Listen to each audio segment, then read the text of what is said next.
सदाचार और पुरुषार्थ से अपनी सफलता का मार्ग निकालना चाहिए।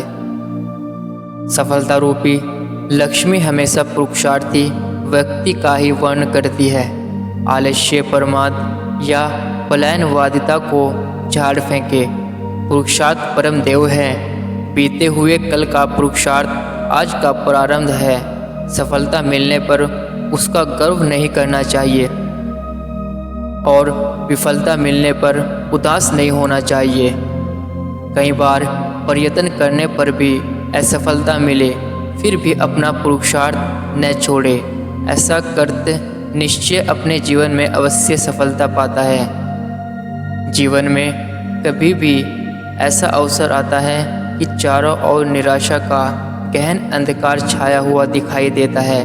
दिल की बात कहकर अपना दिल खाली कर सके ऐसा मौका नहीं मिलता।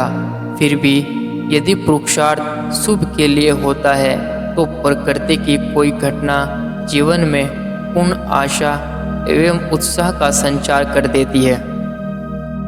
कभी विफलता मिले तो निराश ना होना।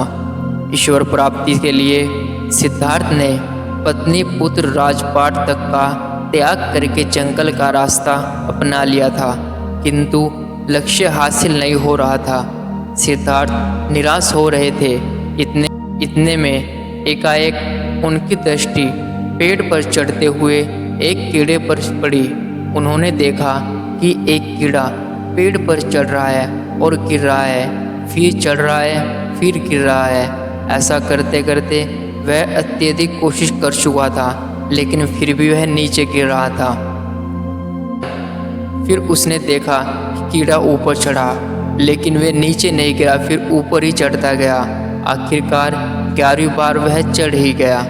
यह दृश्य देख सिद्धार्थ को लगा कि एक छोटा सा कीड़ा 10-10, 11-11 बार प्रयत्न करने पर भी नहीं हार रहा है और सफलता प्राप्त करके ही दम ले रहा है।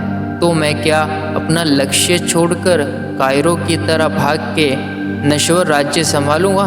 नहीं, ऐसा नहीं होगा। सिद्धार्थ पूर्ण दृढ़ता से लग गए और लक्ष्य को पाकर ही रहे।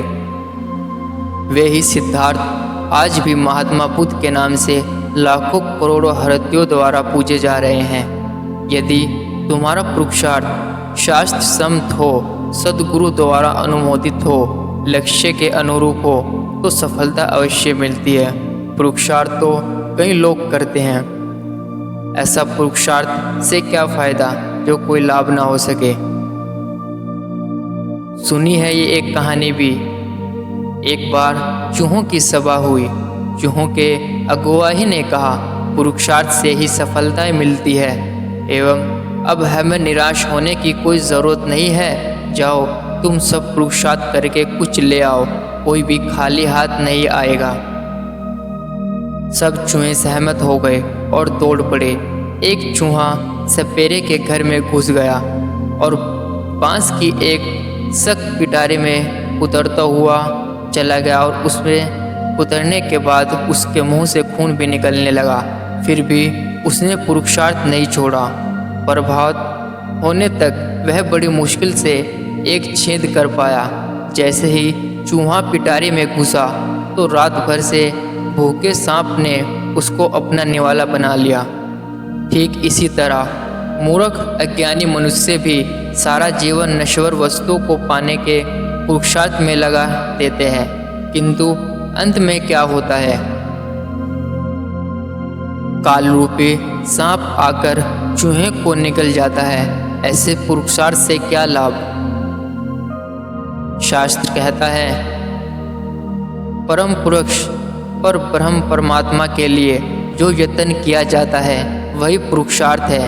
फिर चाहे जब तब करो, चाहे कमाओ खाओ और चाहे बच्चों को पालन पोषण करो।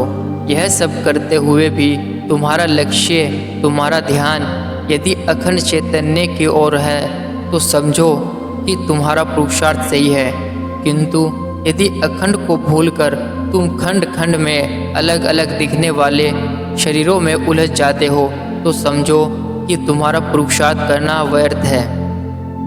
आज तक सभी पुरुषार्थ करते आए हैं। ईश्वर ने आपको बुद्धि शक्ति दी है, किंतु उसका उपयोग आपने जगत के संबंधों को बढ़ाने में किया।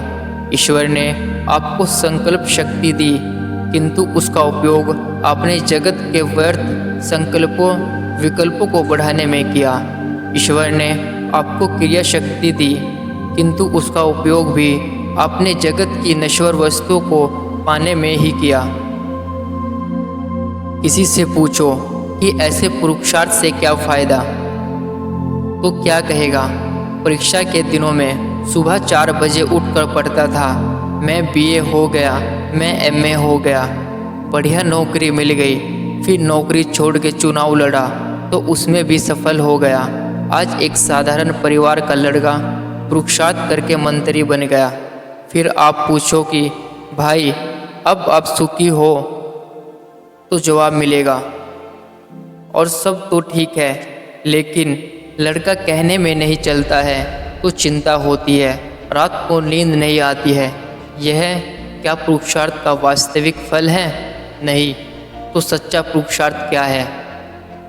बीए, एमए, पीएचडी करने की चुनाव लड़ने की मनाही नहीं है, किंतु यह सब करने के साथ साथ आप एक ऐसा पद को पाने का भी पुरुषार्थ कर लो कि जिसे पाकर यदि सब आपके धारणाओं मान्यताओं के विपरीत हो जाए, सारी खुदाई आपके विरोध में खड़ी हो जाए, फिर भी आपके हृदय का चैन न लुटा जा सके, आपका आनंद रत्ती भर भी कम ना हो सके, और वह पद है आत्मपद, जिसे मानकर मानव सदा के लिए सब दुखों से निवृत्त हो जाता है।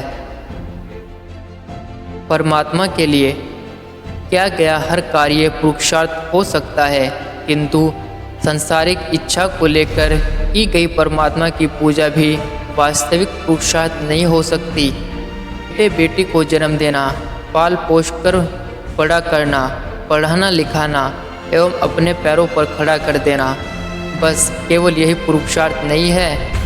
इतना तो चूहा बिल्ली आदि प्राणी भी कर लेते हैं, किंतु बेटे बेटी को उत्तम संस्कार देकर परमात्मा के मार्ग पर अग्रसर करना और खुद भी अग्रसर होना, यही सच्चा पुरुषार्थ है। वेदांत की दृष्टि से, शास्त्रों की दृष्टि से देखा जाए तो पुरुषार्थ का वास्तविक फल यही है कि पूरी त्रिलोकी का राज्य तुम्हें मिल जाए, फिर भी तुम्हारा चिंत में पड़ोसी तुम्हें नमक की एक डली तक देने के लिए तैयार न हो। इतना तुम समाज में ठुकराए जाओगे, फिर भी तुम्हारे चित्त में विषाद न हो। ऐसे एक रस आत्मानंद में तुम्हारा चित्त लीन रहे, यही सच्चा पुरुषार्थ है।